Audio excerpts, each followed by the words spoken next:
Hey guys, in this video we're going to be talking about your survivorship options that you have available for Washington State. So today what you're going to learn is exactly what a survivorship option is, how it works, how to calculate it yourself, and when do you actually go to make this selection. Welcome back to all of our subscribed members. If you haven't done so yet, right now go below your screen and hit that subscribe button so you don't miss any future updates like this one on your state retirement benefits, as well as other financial tips we'll be bringing your way every week. So basically all a survivorship option does is continues your pension on after you pass away to your spouse or a loved one. Now, anytime you look at one of those pension formulas, so for example, you've seen the video on Plan 3 where we talked about the formula of 1% times years worked times average top 5 years. Anytime you see those formulas, that's what they can call your full benefit formula, or what they call option 1 in the survivorship option program. So if you're single when you go to collect your benefits, this is going to be the only option you have available to you. So the survivorship options come in place is for people that have spouses, and they give you 3 other options to take it. And anytime you take a survivorship option, what it does is it's going to reduce the amount of pension income you would receive right now while you're living, and should you pass away, your spouse is going to receive a portion of that income. Now, how much they're going to receive depends on the option you pick. So they have the 100% option, 50%, or 66.6. So they're either going to get the full pension that you currently have, half of it, or 2/3 of it. You don't have to actually pick a survivorship option until you go to retire. So in fact, it's a section on the retirement applications you get from DRS where you're going to opt to choose a survivorship option or not. So you don't have to make any of these decisions right now, just when you go to retire. Now, where I see a lot of people and their advisors go wrong in planning for their income from the state is they forget to account for the survivorship reduction when they go to collect their income. So for instance, a lot of people know the state's formula, and if you're on Plan 3 with 30 years, you know you'd be getting 30% of your income. So if you went to retirement thinking you're getting, say, 30% of your income, and after you take a survivorship option, it's only 25% or 20%, that makes a big difference. So the way these survivorship options work is they have a sheet with different administrative factors on it. And basically what they're looking at is the age difference between you and your spouse. So there's 2 sheets, and I'll post them in the description below.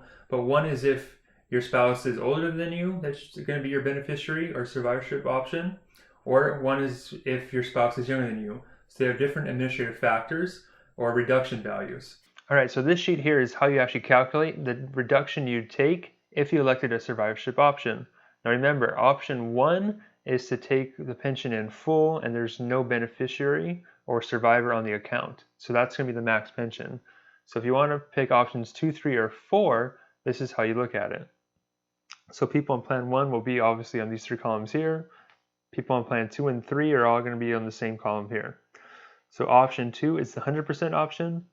Option 3 is 50%, and option 4 is 66.67 or 2/3. So what these numbers mean is that's how much of the pension your partner or spouse will keep if you were to pass away. Now, as far as the reduction goes, it's all based off of the age difference between you and your spouse. So you can see up here, this one's specific for TERS or Teachers Retirement System. If you are on PERS or CERS, you have your own sheet with a little bit different numbers here. And you see this up here, it says member is older than the beneficiary. So if your spouse is younger, you're going to use this sheet, right? Because you're older than the beneficiary or your spouse. So if you guys are about the same age, only a couple months apart, you're going to be this top one here. There's no age difference between you. If you wanted option 2, you'd only get about 85.4% of your pension. If you wanted option 3, you get about 92%, and you want option 4 to be 89%. And then for each year that you're older than your spouse, you just follow this table down. So you see, as the older you are, the less of a pension they'll receive. And if you scroll all the way down to page 2 here, this page represents when the member or the person receiving the pension is younger than a beneficiary. So in other words, your spouse is older than you. So you notice the bottom one here is 0. It's going to be the same exact numbers that we saw up top on the 0. So if your spouse is 1 year older than you, you'd be entitled to this pension here, and so on and so forth. So if you have a spouse that's older than you, you're going to receive a little bit less of a reduction depending on the option you select. Now, how do we calculate this? Well, it's really pretty simple. So let's say, for example, let's assume that your spouse is, say, 2 years older than you, and we want this guy here, this 2/3 option, or 66.67. So you see the factor is 91.2%. So let's pop open the calculator here. So let's just say our pension is $2,000 a month using our full benefit formula. If we take the reduction of 91.2, we're left with $1,824. So you would receive $1,824 instead of the $2,000 for taking option 4 here, assuming your spouse is 2 years older. Now this is your benefit as long as you live. Now if you were to pass away, your spouse would be left with this number up here, 66.67% of this.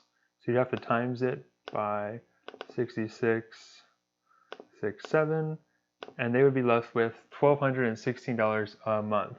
So that's an easy way to calculate what the different survivorship options are and what you can actually expect from the future. So this is actually one of the biggest mistakes I see people and their advisors make, is they actually never take the time to calculate the survivorship option, because almost nobody that retires with a spouse actually takes option 1, and that's typically what people base their financial plans or recommendations on. So it's really important to take into account these different reduction factors so you can really see what truly lies ahead. So as far as which plan you should choose, it's all going to depend on your specific situation, and that should be answered in your financial plan. That being said, the most common option that we see come through our office is people taking option 4, simply because it's the middle of the two.